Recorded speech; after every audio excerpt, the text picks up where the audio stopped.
الحمد لله نحمده ونستعينه ونستهديه ونعوذ بالله من شرور أنفسنا ومن سيئات أعمالنا من يهده الله فلا مضل له ومن يضلله فلا هادي له ونشهد أن لا إله إلا الله ونشهد أن محمدا عبده ورسوله أما بعد فأعوذ بالله من الشيطان الرجيم بسم الله الرحمن الرحيم كنتم خير أمة أخرجت للناس تأمرون بالمعروف وتنهون عن المنكر وتؤمنون بالله وقال الله تعالى والذين جاهدوا فينا لنهدينهم سبلنا وإن الله لمع المحسنين وقال النبي صلى الله عليه وسلم إذا عظمت أمة الدنيا نزعت منها هيبة الإسلام وإذا تركت الأمر بالمعروف والنهي عن المنكر حرمت بركة الوحي وإذا تساقط أمتي سقطت من عين الله أو كما قال عليه الصلاة والسلام. میرے محترم بزرگوں، بھائیوں اور ماؤں بہنوں،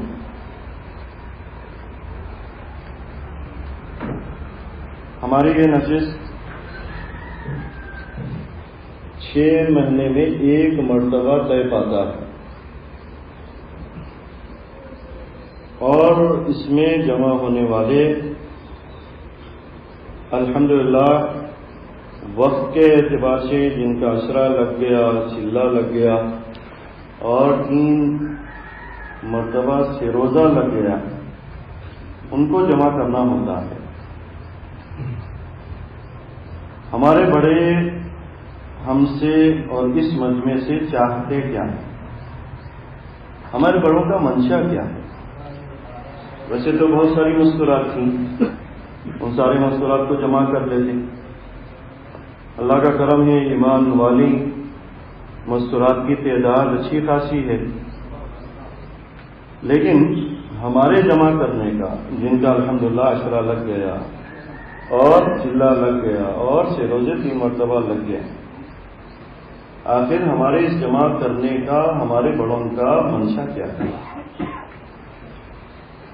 اور پھر اس کی اہمیت کو سمجھنے کے لیے یہ چیز ہمارے درمیان میں مذاکرے میں آنا ضروری ہے، اس لیے کہ اب یہاں پر کوئی تقریر اور وعظ ہونے والا نہیں ہے، بلکہ یہ ہمارے درمیان میں ایک مذاکرہ ہے کہ جس چیز کو عمل میں لانا ہو تو مذاکروں کے ذریعے سے وہ چیز عمل میں آئے گی، اور جس کا مذاکرہ ختم ہو گیا وہ عمل بھی ختم ہو جاتا ہے.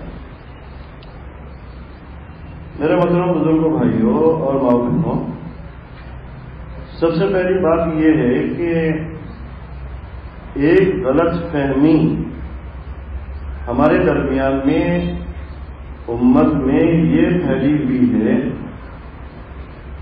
کہ اللہ رب العزت نے جو خیرہ امتن کے لقب سے اس امت کو نوازا ہے، یہ خیرہ امتن کے لقب میں صرف مرد حضرات ہی ہیں کہ ان کو خیر کہا جا رہا ہے ان کی اپنی ذمہ داری کو پورا کرنے کی وجہ سے. اللہ رب العزت نے خیرہ رجال یا خیرہ نساء یا خیرہ اطفال و اولاد نہیں فرمایا. اللہ نے فرمایا امت، اور امت مجموعہ ہے مرد، عورت اور بچوں کا، کہ تمہارے خیر ہونے کے لیے تمہارے مرد ہی خیر امت میں نہیں ہیں، یا تمہاری عورتیں یہ خیرہ امت ان میں ہیں، یا صرف تمہارے بچے یہ بہترین امت ہیں. اللہ نے فرمایا تم تینوں خیر امت میں ہیں. حضرت عمر رضی اللہ تعالیٰ عنہ نے اس آیت کی تفسیر میں ایک بات یوں فرمائی ہے، خیرہ امتن کی اللہ رب العزت نے شرط لگا دی، اور وہ شرط تأمرون بالمعروف اور وتنہون عن المنکر ہے. حضرت عمر رضی اللہ تعالیٰ فرمایا کہ جس نے نیکیوں کا حکم کیا اور برائیوں سے روکا وہ اس شرط کو پورا کرنے کی وجہ سے خیر امت میں شمار کیا جائے گا۔ آگے حضرت عمر رضی اللہ تعالیٰ عنہ یہ بھی فرما رہے ہیں کہ جو اس شرط کو پورا ادا نہیں کرے گا وہ خیر امت میں داخل نہیں ہو سکتا۔ اس امت میں اور اس امت کے خیر ہونے کی وجہ اللہ رب العزت بیان فرما رہے ہیں کہ تم نیکیوں کا حکم کرتی ہو، تم برائیوں سے روکتی ہو۔ جو خاتون، جو ماں، جو بہن اس شرط کو پورا کرے گی وہ خیر امتی میں، اور جو اس شرط کو پورا نہیں کر پا رہی ہے وہ اس خیر امت میں داخل نہیں ہو سکتی۔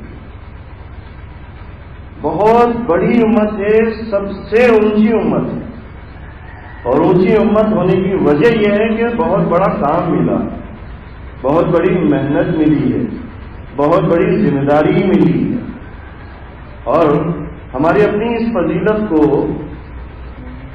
جاننے کے لیے یہ چیز کافی ہے میرے عزیز دوست بزرگوں کہ دیکھو اللہ رب العزت نے ہماری اہمیت کو کتنا بڑھا دیا اور کتنا اونچا کر دیا، کتنا بلند کر دیا۔ عالم ارواح ہے، اس عالم ارواح کے اندر جہاں ساری روحیں جمع ہیں، حضرت آدم علیہ السلام سے لے کر آخری فرد تک کی ساری روحیں یہ جمع تھیں۔ حدیث میں ہے کہ اللہ رب العزت نے ان روحوں میں سب سے پہلے انبیاء علیہ السلام کی روحوں کو الگ کیا، پھر دوسرے درجے میں اللہ رب العزت نے ان انبیاء علیہ السلام کی امتوں کا انتخاب کیا، چنا۔ جب آدم علیہ السلام، نوح علیہ نبینا علیہ السلام، ان نبیوں کو الگ کیا گیا، اب ان کے امتیوں کو چن کر ان کو اس نبی کا امتی بنایا جائے، ان کی امتوں کو چنا جا رہا ہے۔ اس موقع پر ہماری جتنی روحیں تھیں ہماری روحوں کو مؤخر کر دیا گیا، ہماری روحوں کو مؤخر کر دیا گیا، چنا نہیں گیا شروع میں، بلکہ موقوف کیا گیا، مؤخر کیا گیا۔ کیوں؟ اس لیے کہ ان روحوں کو حضور اکرم صلی اللہ علیہ وسلم کا امتی بنانا ہے، مرد کو بھی عورت کو بھی۔ ایک بات، دوسری بات یہ ہے میرا بھی دوستوں اور ماں بہنوں، جو ذمہ داری اللہ رب العزت نے ہمیں عطا فرمائی ہے، مردوں کا اس دین کی محنت کے اعتبار سے ذمہ داری بڑی ہوئی ہے، اور مستورات اور خواتین امت محمدیہ میں ان کی ذمہ داری ان مردوں کے مقابلے میں کم ہے۔ غلط فہمی پھیلی ہوئی، غلط فہمی پھیلی ہوئی۔ جس درجے کے مرد اس دین کی محنت کے اعتبار سے ذمہ دار ہے، اسی درجے میں یہ عورتیں اور خواتین بھی اتنی ہی ذمہ دار ہیں جتنے مرد۔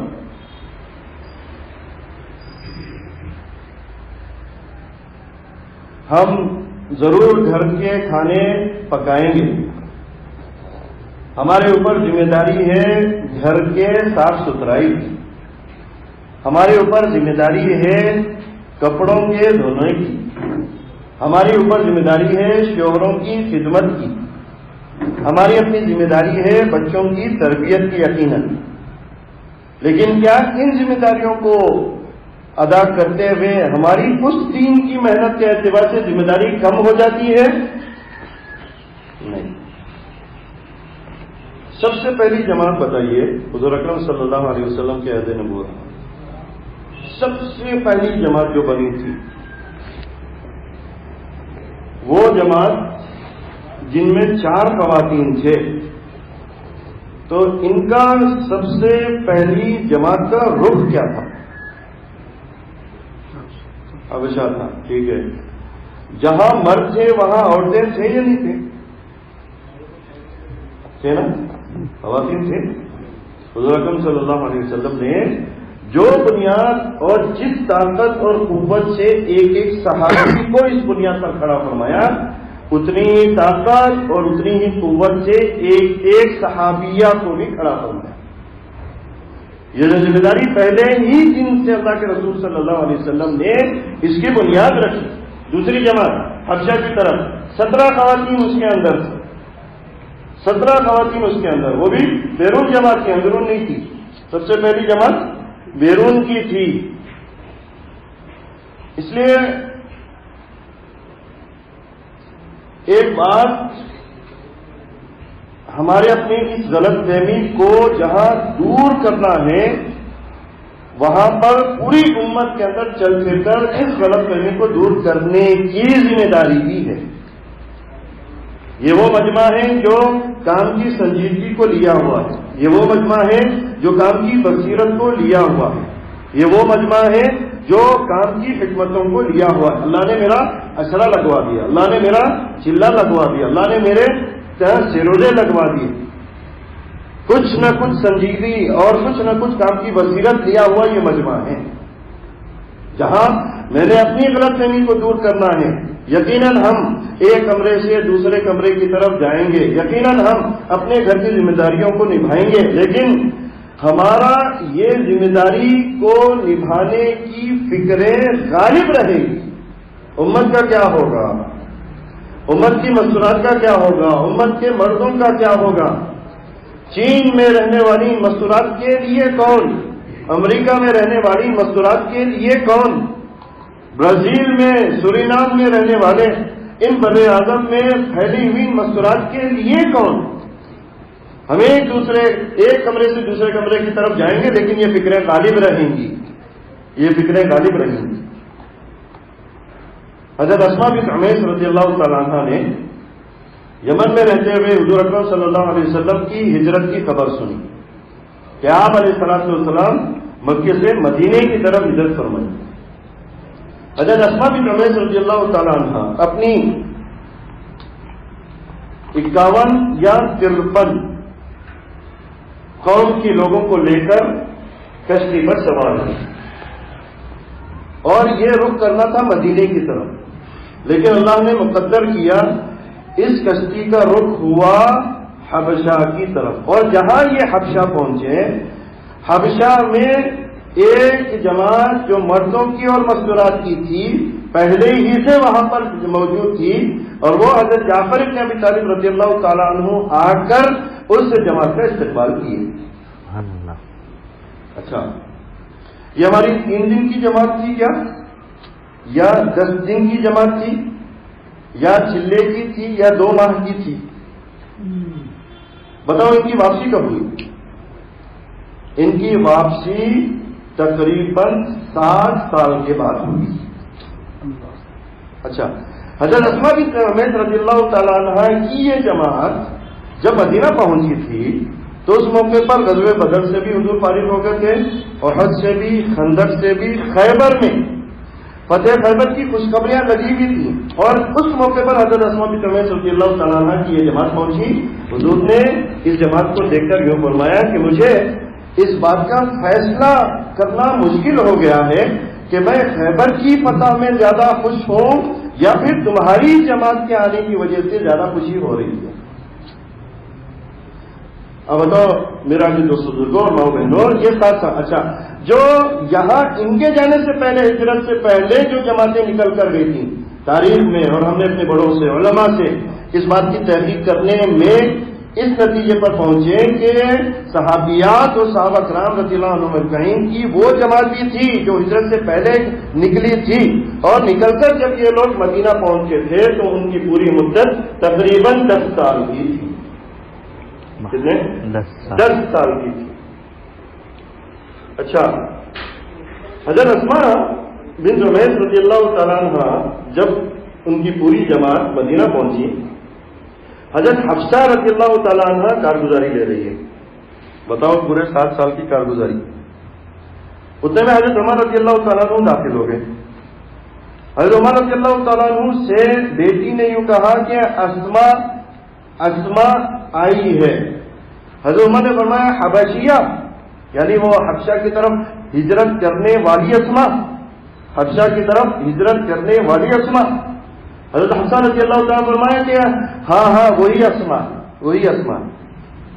حضرت عمر رضی اللہ فرمانے لگے کہ کچھ بھی ہو جائے، کچھ بھی ہو جائے اسما، ایک بات تو ہے کہ ہماری ہجرت تمہاری ہجرت سے افضل ہے، ہماری ہجرت تمہاری ہجرت سے افضل ہے، اور ہم رسول اللہ صلی اللہ علیہ وسلم کے زیادہ حقدار ہیں تم سے بھی.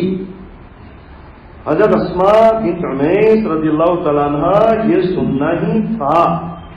انہوں نے فرمایا کہ عمر، دوسرے باتوں میں چلو موافقت کی جا سکتی ہے، تمہاری بات مانی جا سکتی ہے، لیکن اس میں آپ کی اس بات کا انکار کرتی ہوں اور میں ماننے کے لیے تیار نہیں ہوں. اس لیے کہ پہلا، تمہاری ہجرت قریب کے زمین کی طرف ہوئی ہے، ہماری ہجرت دور کے زمین کی طرف ہوئی. تمہاری ہجرت میں رسول اللہ صلی اللہ علیہ وسلم خود موجود تھے، ہماری ہجرت میں رسول اللہ صلی اللہ علیہ وسلم نہ تھے. تمہاری ہجرت میں جو جاہل تھے وہ رسول اللہ صلی اللہ علیہ وسلم کے پاس آ کر علم لے لیا کرتا تھا، لیکن ہمارے جاہل جاہل ہی رہے، انہیں علم نہ ملا. تمہاری ہجرت میں جو تمہیں بھوکے تھے تم میں سے ان کو کھانا مل جاتا تھا، لیکن ہماری ہجرت میں ہمیں دور دور تک کئی دنوں تک فاقہ کرنا پڑا تھا. اے عمر، قسم ہے اللہ کی، قسم کھا رہی ہے اللہ کی، قسم ہے اللہ کی، میں نہ کھاؤں گی اور نہ پیوں گی اور نہ اپنے سر کے بالوں میں کنگھی کروں گی جب تک کہ یہ کارگزاری اور ماجرا رسول اللہ صلی اللہ علیہ وسلم کے پاس نہ لے جاؤں. وہ پہنچی، حضرت عمر بھی پہنچے. حضور اکرم صلی اللہ علیہ وسلم نے حضرت اسماء رضی اللہ تعالیٰ عنہ کی پوری بات سنی، اور پھر آپ علیہ الصلوۃ والسلام نے حضرت عمر رضی اللہ تعالیٰ عنہ سے مخاطب ہو کر یوں فرمانے لگے کہ اے عمر، اسماء کی ہجرت ہماری ہجرت سے افضل ہے، اسماء کی ہجرت ہماری ہجرت سے افضل ہے، اس لیے کہ ہماری ایک ہجرت ہے اور اسماء کی دو ہجرتیں ہیں، یمن سے حبشہ، حبشہ سے مدینہ.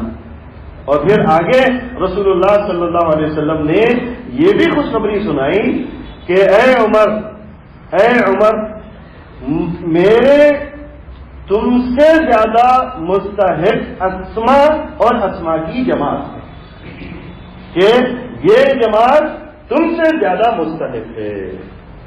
روایت میں ہے کہ جب یہ خوشخبری حضرت اسماء رضی اللہ تعالیٰ عنہ نے اپنی قوم کو ان جانے والوں کے درمیان میں سنائے تو ایک ایک آ کر حضرت اسماء رضی اللہ تعالیٰ عنہ سے خوش ہو کر مصافحہ کر رہے تھے، گلے لگا لے رہے تھے.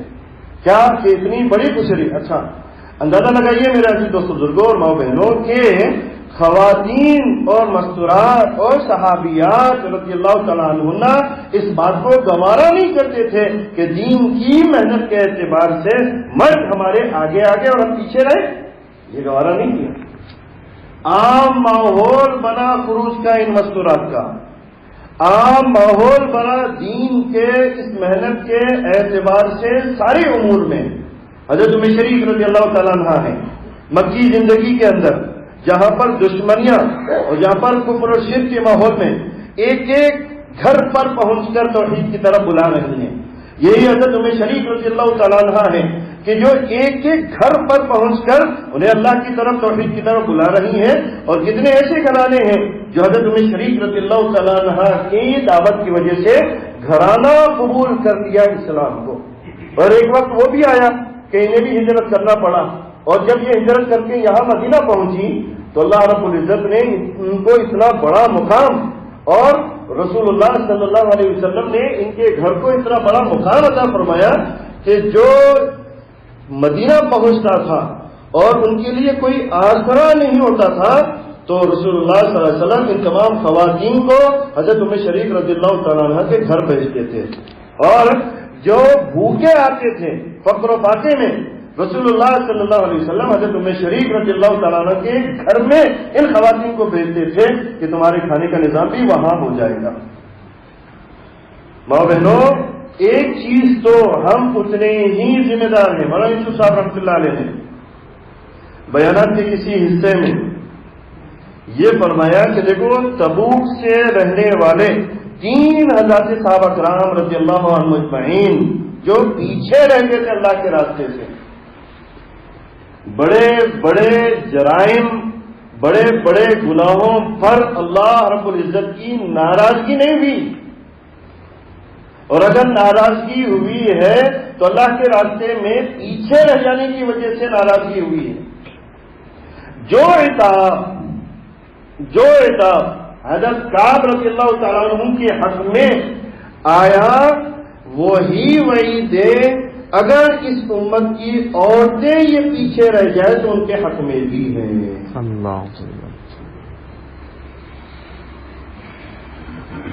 بہنوں، بہت سارے ایسے ممالک ہیں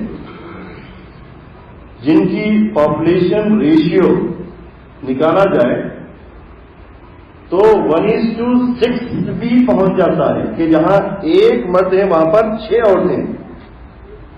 مطلب یہ ہے کہ مثال ہم سمجھنے کے لیے کہ جہاں 10 لاکھ مرد ہے وہاں پر کتنے ہو گئے عورتیں؟ 60 لاکھ ہو گئے۔ ٹھیک ہے، دین کی محنت ہوئی اور یہ مذکورات الحمدللہ ان میں محنت کی ہے، ہوگا کیا کہ 10 لاکھ مرد دیندار بنیں گے اور 60 لاکھ عورتیں دیندار بنیں گی۔ ٹھیک ہے، اس کا الٹا کر دو، دین کی محنت چھوٹی، دین کی محنت چھوٹے گی، جان و مال یہاں نہیں کھپایا جائے گا، اور مسورات مطمئن رہ جائے کس بات پر کہ میری تو نمازیں ہو رہی ہیں نا، میں تو روزہ بھی رکھ لیتی ہوں، میں تو تہجد بھی پڑھ لیتی ہوں، لیکن خروج کے اعتبار سے پیچھے رہ جائیں تو یہاں کتنے بے دین ہوں گے؟ 60 لاکھ عورتیں بے دین ہوں گی۔ ابھی ہمارے ہندوستان میں لاک ڈاؤن کے زمانے میں جو رجسٹرار کے ذریعے سے تعداد نکالی گئی، رجسٹرار کے ذریعے سے صرف لڑکیاں جو مرتد ہوئی ہیں ان کی تعداد 8 لاکھ ہے۔ 8 لاکھ مسلمان بچیاں مرتد ہوئے ہیں ہمارے ہندوستان میں۔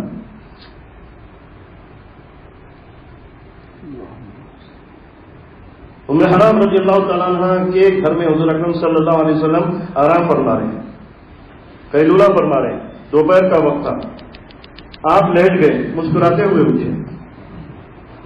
حضرت ام حرام رضی اللہ تعالیٰ عنہ نے فرمایا یا رسول اللہ کیا بات ہے مسکراتے؟ حضور اکرم صلی اللہ علیہ وسلم نے فرمایا کہ مجھے ابھی میرے خواب میں میرے امت کے کچھ لوگ بتائے گئے جو سمندری سفر میں کشتیوں پر سوار ہیں اور ایسی شان و شوکت کے ساتھ ہے جیسے بادشاہ اپنے شاہی تخت پر ہوتا ہے۔ حضرت ام حرام رضی اللہ تعالیٰ عنہ نے فرمایا یا رسول اللہ دعا فرما دیجیے کہ میں ان میں سے ہو جاؤں۔ حضور نے یہ نہیں فرمایا کہ اے ام حرام پتہ بھی ہے سمندری سفر ہے، پتہ بھی ہے خطرے والا سفر ہے، پتہ بھی ہے جان بھی جا سکتی ہے، یہ نہیں فرمایا۔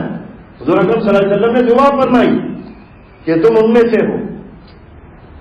پھر آپ لیٹ گئے، لیٹ کر اٹھنے کے بعد پھر مسکراتے ہوئے اٹھے۔ حضرت ام حرام رضی اللہ تعالیٰ عنہ نے فرمایا یا رسول اللہ کیا بات ہے؟ پھر مسکرائے۔ حضور نے فرمایا میرے امت کے کچھ اور لوگ بتائے گئے، یہ دوسری جماعت ہے جو ایسی شان و شوکت کے ساتھ سمندری سفر طے کرے جیسے بادشاہ اپنے شاہی تخت پر ہوتا ہے۔ حضرت ام حرام رضی اللہ تعالیٰ عنہ نے فرمایا رسول اللہ دعا فرما دیجیے کہ میں ان میں سے ہو جاؤں۔ حضور اکرم صلی اللہ علیہ وسلم نے فرمایا کہ ام حرام انتی من الاولین ولدتی من الاخرین۔ ام حرام بھلا یہ تو بتاؤ تم پہلی جماعت میں تو رہو گی اور تمہارا پہلی جماعت میں جہاں یہ جماعت جائے گی وہاں پر تمہارا انتقال ہو جائے گا، بھلا تم دوسری جماعت میں کیسے رہو گی؟ گویا رسول اللہ صلی اللہ علیہ وسلم اس دین کی محنت کے اعتبار سے ان عورتوں کو موت پر بیٹھ لے رہے ہیں۔ یہ جذبات جہاں مرد کے تھے وہی جذبات عورتوں کی بھی ہیں.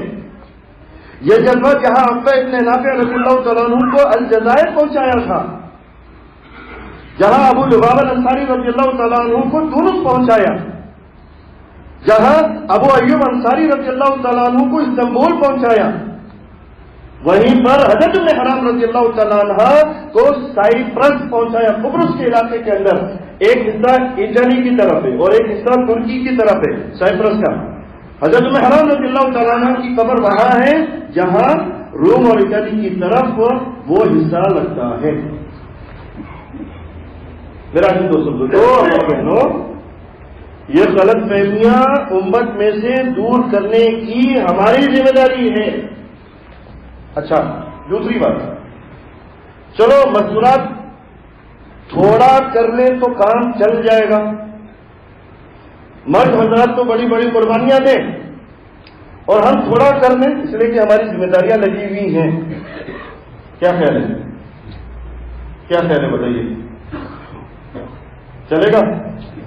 اس پہلی جماعت کے ذریعے سے حضور اکرم صلی اللہ علیہ وسلم نے ساری غلط فہمیوں کو دور کیا کہ پہلی جماعت ہی بیرون کی ہے، اندرون کی نہیں ہے. مستورات ہے ہی پہلی جماعت بیرون کی.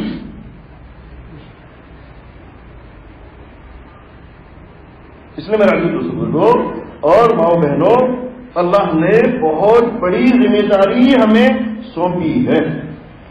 بہت بڑی ذمہ داری، بہت بڑی ذمہ داری.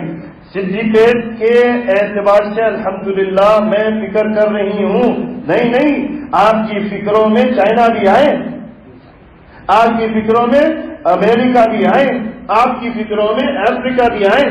ابھی کانگو کی کارگزاری، اللہ، بڑی عجیب کارگزاری ہے، بڑی عجیب کارگزاری کہ آج بھی اس علاقے کے اندر اتنی غربت.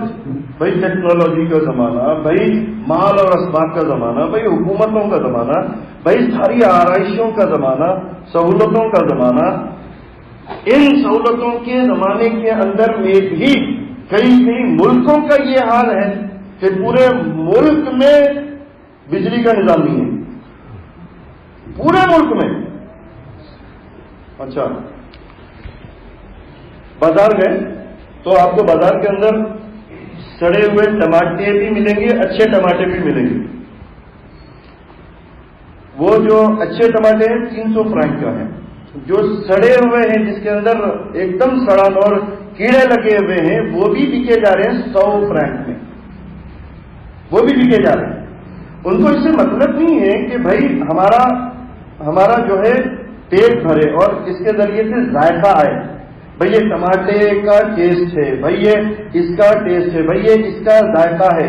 مزے سے کوئی مطلب نہیں، جینا ہے اس لیے کھانا ہے، بھئی زندہ رہنا ہے اس لیے کھانا ہے. مرد کا بھی وہی حال، عورتوں کا بھی وہی حال، بچوں کا بھی وہی حال. ابھی ایک وقت کھا لیے، ابھی مثال کے طور پر دوپہر کا کھانا 2 بجے کھا لیے. اچھا، کھانا کیا ہوتا ہے؟ بریانی یا مرغن؟ نہیں، پھوپھو ملتا ہے. پھوپھو وہ ایک درخت ہے جس کے جڑیں ہوتی ہیں، وہ جڑیں نکال لیتے ہیں. پھوپھو درخت کے جڑیں یہ نکال کر ابلے ہوئے پانی میں اسے ابال لیتے ہیں اور وہی ان کا کھانا.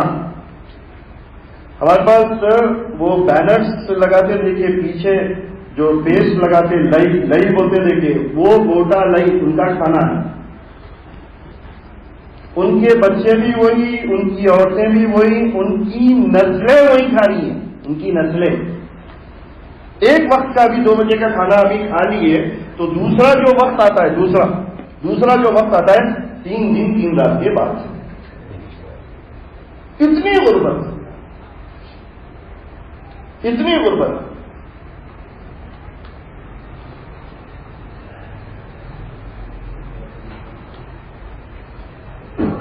کانگو 26 پروونسز ہیں پورے کانگو میں.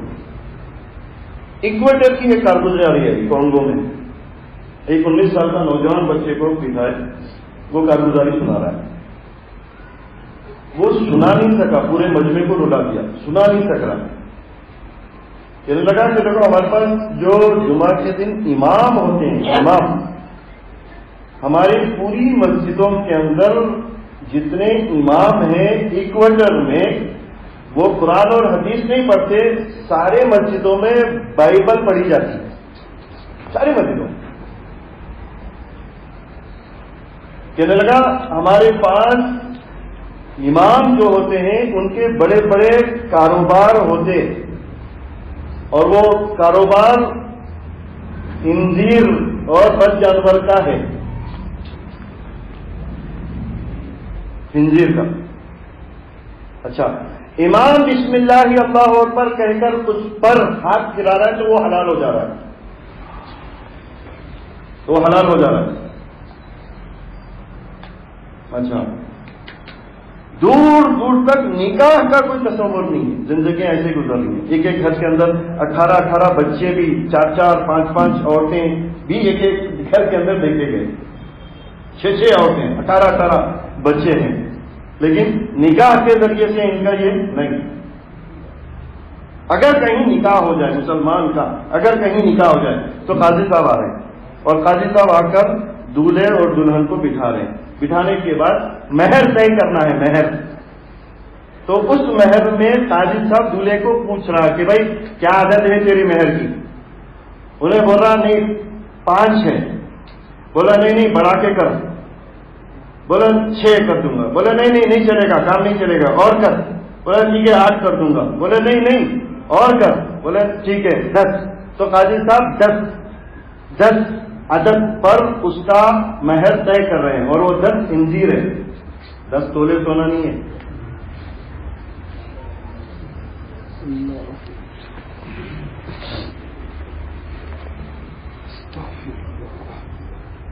یہ مجمع اور اس مجمع کو جمع کرنے کا ہمارے بڑوں کا منشا یہ ہے کہ اپنے آگے کا کام لینے میں دیر نہ کرے، اپنے آگے کے انتقالوں کو پورا کرنے میں دیر نہ ہو جائے۔ زندگی ملی ہے کہ چلو ہمیں زندگی کا کوئی آپشن اس کے اندر نکل رہا ہے کہ بھائی بچیاں اٹھ جائیں، بھائی بینک بیلنس جمع ہو جائے، بھائی 1 کا 2 گھر ہو جائے، بھائی 1 کی 2 دکان ہو جائے، اس کے بعد نکلیں گے۔ کوئی آپشن ہے کیا؟ جتنے حضرات صحابہ کرام ہیں میرا دوست بزرگوں اور ماں بہنوں، ان میں سے اکثر حضرات صحابہ کرام رضی اللہ عنہم اجمعین کی عمریں ان کی اسلام کی آپ اگر دیکھیں گے تو 35-45 کے درمیان میں ہی ملے گی۔ سعد بن معاذ رضی اللہ تعالیٰ عنہ یہ شہید ہوئے، اللہ کا عرش ہل گیا، ان کی پوری اسلام کی عمر 5 سال۔ حضرت ابو ہریرہ رضی اللہ تعالیٰ عنہ،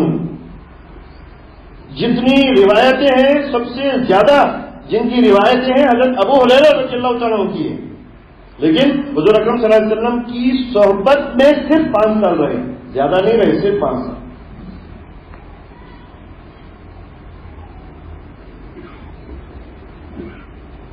اس لیے میرا دوستوں ماں بہنوں، انڈونیشیا جیسے مسلمان ملک 20 لاکھ مرد اور عورتیں مرتد ہوئی ہیں، 20 لاکھ۔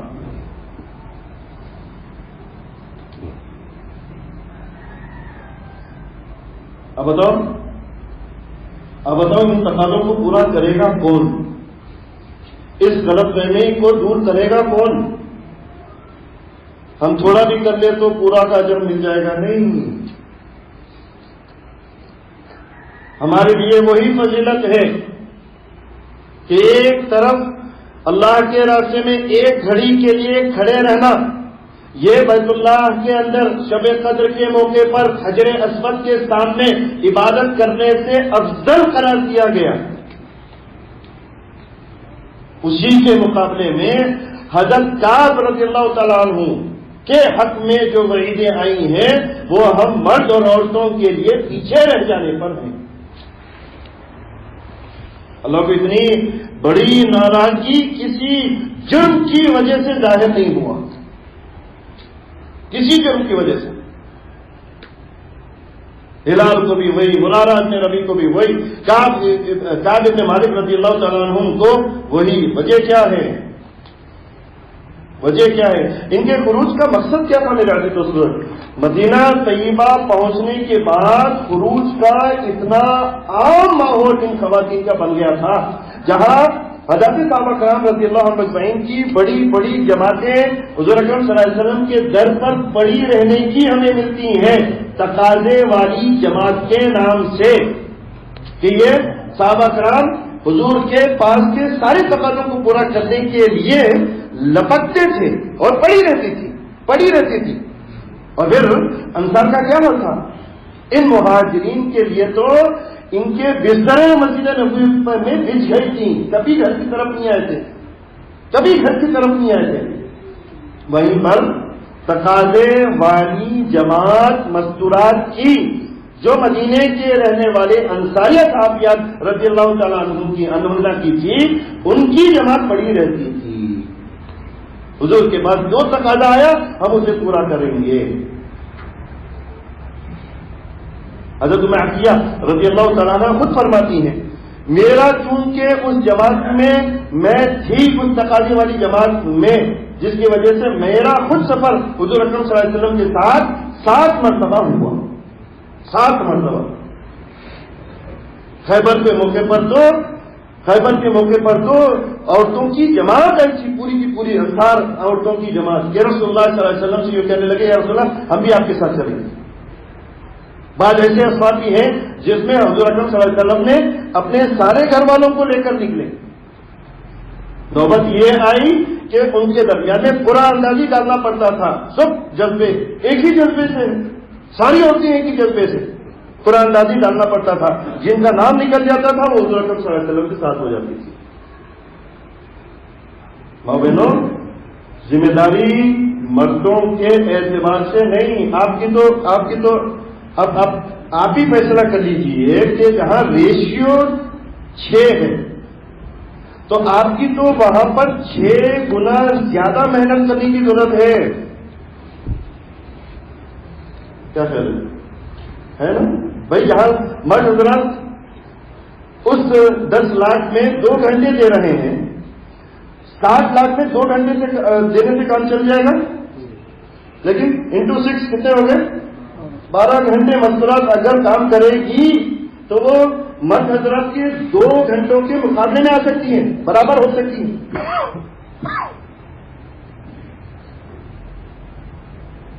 ہمارے اپنے ہفتے والی تعلیم میں، ہمارے اپنے روزانہ کی گھر کی تعلیم میں حضرت صحابہ کرام رضی اللہ عنہم اجمعین کے حضرت ام فضل رضی اللہ تعالیٰ عنہ حضور اکرم صلی اللہ علیہ وسلم کے پاس آ رہے ہیں اور یوں ارشاد فرما رہی ہیں، یا رسول اللہ بےچینی بڑھ رہی ہے، بوڑھی ہو چکی ہیں، بوڑھی چلنے کے قابل بھی نہیں ہے، ایسی بوڑھی ہو گئی ہے چلنے کے قابل بھی نہیں۔ عرض کرے یا رسول اللہ بےچینی بڑھ رہی ہے، بےتابی بڑھ رہی ہے۔ بولے کیا ہو گیا؟ بولے شوق شہادت یہ دلوں کے اندر کی آگ لگی ہوئی، یا رسول اللہ میں گھر میں مروں، یہ ہو نہیں سکتا یا رسول اللہ، مجھے اپنے ساتھ لے چلیے، میرا عزیز بزرگوں اور ماں بہنوں، مجاہدہ کے ساتھ اللہ رب العزت نے جب ہدایت کو باندھ دیا ہے، ہم پیچھے رہ کر اس تقاضے کو اور ہدایت کی ہواؤں کو خدائے قسم چلا نہیں سکتے۔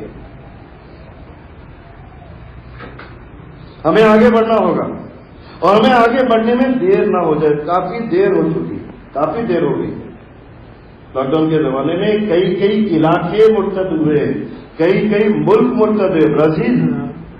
برازیل 2 نسلیں ختم ہوگی میرا جی دوستوں کو، 2 نسلیں جن کی تعداد 60 لاکھ سے 1 کروڑ ہے۔ اور اس زمانے میں مرتد ہونے والی عورتوں میں عرب عورتوں کی تعداد بڑھی ہوئی ہے۔ جی عرب عورتوں کی تعداد بڑھی ہوئی ہے۔ ہم نے اس گھر کی تعلیم کے اندر جہاں ہماری تشکیل ہوگی، ان بیٹے بیٹیوں کو اس پر کھڑا کرنا ہوگا کہ آج کی تہجد افریقہ کی عورتوں کے لیے ہم روئیں گے۔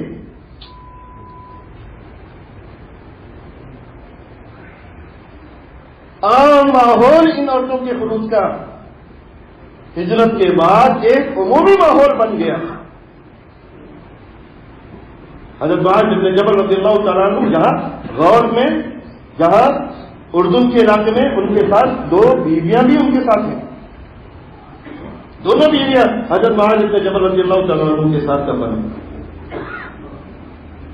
بہنوں، قربانی یہ مطلوب نہیں ہے، قربانی کا کمال مطلوب ہے.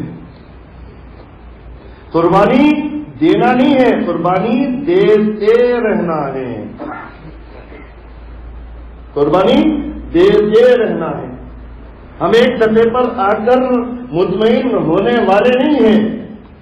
ہمیں یہ بے چینی اور یہ غم بڑھائے گی کہ امت کے کتنا طبقہ باقی ہے، ہماری نظر تو وہاں رہے گی. ہم ایک جماعت کے دے دینے سے خوش ہونے والے نہیں ہیں کہ الحمدللہ اجتماع سے 2 جماعتیں نکل گئی، اجتماع سے 3 جماعتیں نکل گئی. نہیں، کام کتنا باقی، ہماری نگاہ وہاں رہے گی. کتنے ایسے مسلمان مرد اور عورتیں ہیں جن کو کام کا تعارف ہی نہیں ہے، تعارف ہی نہیں ہے. میرے رہتے ہوئے میرے پڑوس میں رہنے والی بہن یہ اللہ کی دین کی محنت سے دور ہو، ہماری فکریں ایسی غالب رہیں. آئے دن میرا کی تو بزرگوں اور ماؤں بہنوں، امداد کی جو خبر آ رہی ہے، چلو 100 میں آ رہی ہے، 10 میں آ رہی ہے، 1000 میں آ رہی ہے. چلو ایک بات مان لیا جائے، چلو 1000 ہی مرتد ہوئے. نہیں، جو بھی آ رہی لاکھوں میں آ رہی، لاکھوں میں آ رہی. 20 مسلمان ملک میں انڈونیشیا جیسے علاقے کے اندر مرنے والے مرتد ہونے والوں کی تعداد 20 لاکھ.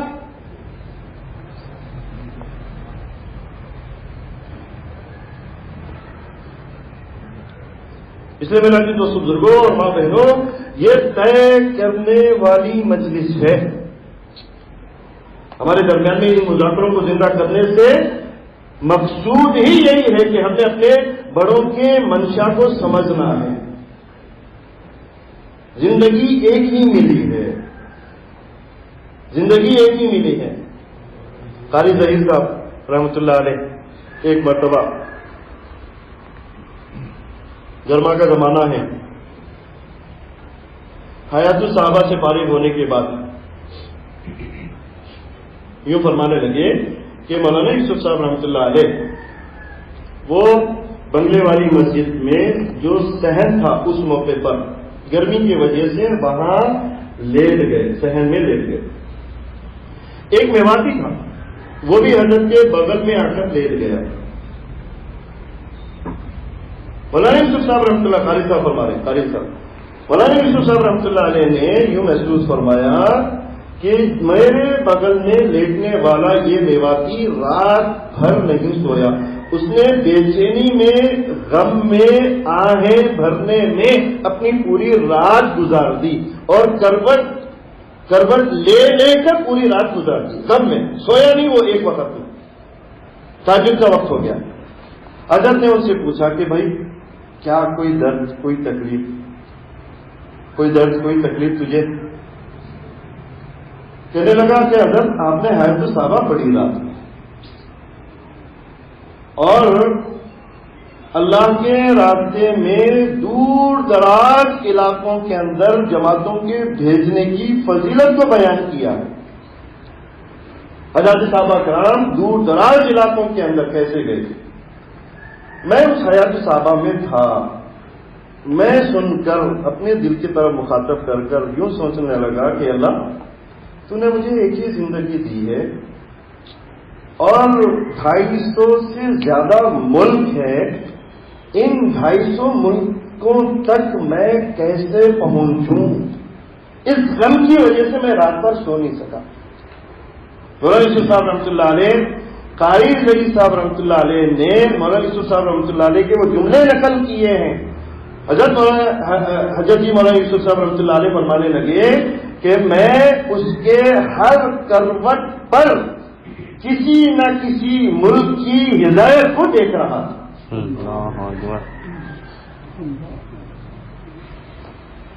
امت محمدیہ ہے، امت محمدیہ کی قربانی بھی بڑھی ہوئی ہوگی. امت محمدیہ کی عورتیں یہ مردوں کی شانہ بشانہ چلنے والوں کی وجہ سے فضیلت پائی ہے.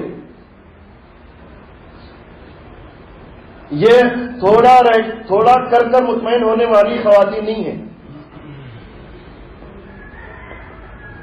ابھی کارگزاری میں پچھلے سرمائی کارگزاری کے اندر حضرت کی دامت برکاتوں کے اوپر مانے لگے کہ دیکھو جہاں پر ایک حلقے میں 15 سے 20 مساجد کے درمیان میں 15 سے روزی کی جماعتیں ہر مہینہ نکلتی ہیں، اوسط ہونا تو یہ چاہیے کہ 15 ماہ مسورات کی سیروزی کی جماعتیں بھی نکلے. ہونا تو یہ چاہیے کہ 15 ماہ مسورات کی جماعتیں بھی نکلنی چاہیے. اس لیے کہ مرد 15 مسورات ایک زیادہ سے زیادہ 2.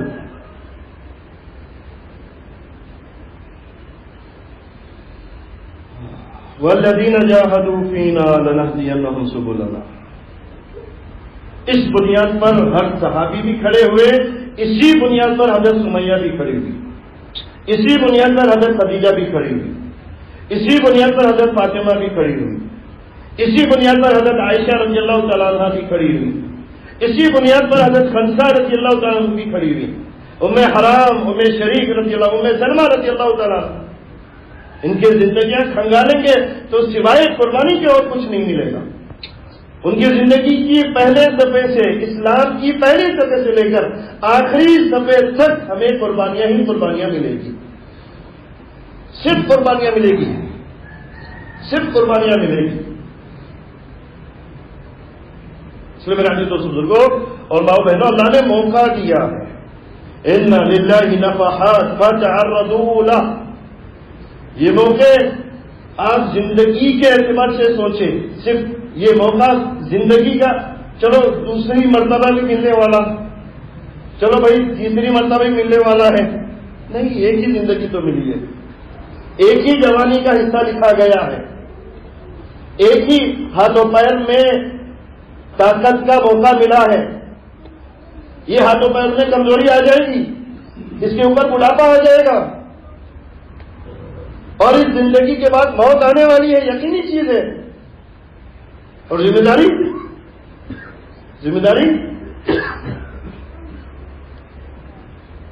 اس لیے میرا عزیز دوست بزرگوں اور ماؤں بہنوں، ہماری ہر مجلس میں، ہمارے روزانہ کی گھر کی تعلیم میں حضرت صحابہ کرام رضی اللہ عنہ اجمعین اور حضرت صحابیات رضی اللہ تعالیٰ عنہ کے جذبوں کو اور ان جذبوں کو امت میں واپس لانے کی ترغیب و تشکیل ہوگی. بیٹا تمہیں یہ کرنا، بیٹی تمہیں یہ کرنا ہے، اس پر آنا ہے، تمہیں یہ قربانیاں دینی ہے، تمہیں آگے جانا ہے، تمہیں قربانیوں کی چھتوں تک جانا ہے. تب فیصلے ہوں گے اللہ سے. قربانی صرف مطلوب نہیں ہے، قربانی کا کمال، قربانی کی چھتیں مطلوب ہیں. یہ قربانیاں جب وہاں چھت پر پہنچیں گے، دیکھو اللہ رب العزت کی طرف سے جو فیصلے حضرت صحابہ کرام اور صحابیات رضی اللہ، حضرت سعد ابن ابی وقاص رضی اللہ تعالیٰ عنہ 7,000 کا پورا مجمع ہے اور دریا پر پار ہو گئے، ٹھیک ہے، اور وہ پانی ان کے لیے مسخر ہو گیا تھا. اور روایتوں میں ہے گھوڑے کے ٹانپوں کی آوازیں حضرت صحابہ کرام رضی اللہ عنہ سن رہے تھے. چلو پار ہو گئے، ٹھیک ہے، واپسی میں وہ لوگ کشتیوں پر آئے نہیں، واپسی میں بھی اسی طریقے سے آئے، واپسی میں بھی وہی دریاؤں پر، وہی سمندروں پر ہی آئے. چلو اس میں واپسی میں ہم کشتیوں پر سوار ہو جائیں. اللہ کی مدد یقینی چیز ہے، لیکن سب سے میرا عزیز و بزرگوں ماؤں بہنوں، قربانی کے لیے نمونہ خود حضور اکرم صلی اللہ علیہ وسلم کے گھرانے، 9 کے 9 گھرانے فقر و فاقے میں، 9 کے 9 گھرانے یہ فقر و فاقے کے اندر. کیوں؟ امت کو دینا یہی تھا، امت کو سکھانا یہی تھا. حضرت سمیہ رضی اللہ تعالیٰ عنہ کے پاس حضور اکرم صلی اللہ علیہ وسلم گزر رہے ہیں اور جو آزمائشوں کا پہاڑ ان کے اوپر ٹوٹا ہوا تھا، سارا منظر دیکھیں، ایک طرف عمار، ایک طرف یاسر، ایک طرف سمیہ، آل یاسر، یہ سارے آزمائشوں میں آئے، اور حضور اکرم صلی اللہ علیہ وسلم اس بات پر قادر تھے کہ 2 ہاتھوں کو آپ اٹھاتے اور اللہ سے ان آزمائشوں کے ختم کرنے کی دعا کرتے، اور آپ کے ہاتھ نیچے گرنے سے پہلے ہی اللہ ان دعا کو قبول کر لے، لیکن نہیں، صبرن آل یاسر ان موعدکم الجنہ، صبر کر لینا سمیہ، صبر کر لینا عمار، صبر کر لینا یاسر، تمہارے صبر کرنے کے نتیجے میں اللہ تعالیٰ میرے امت کے کتنے لوگوں کو جہنم سے آزاد کر رہا ہے، تمہارے صبر کرنے کے نتیجے میں۔ اس لیے یہ مجمع ان جذبات کو جہاں لیا ہوا ہے، پوری امت کے اندر ہماری ان خواتین میں ان جذبات کو واپس لانے کی ذمہ داری ہے۔ یہ ہوگا قربانیوں سے، یہ ہوگا جان و مال کے چھونکنے سے، یہ ہوگا اپنی صلاحیتوں کو قربان کرنے سے، اپنی استعدادوں کو قربان کرنے سے، اپنے محرموں کے ساتھ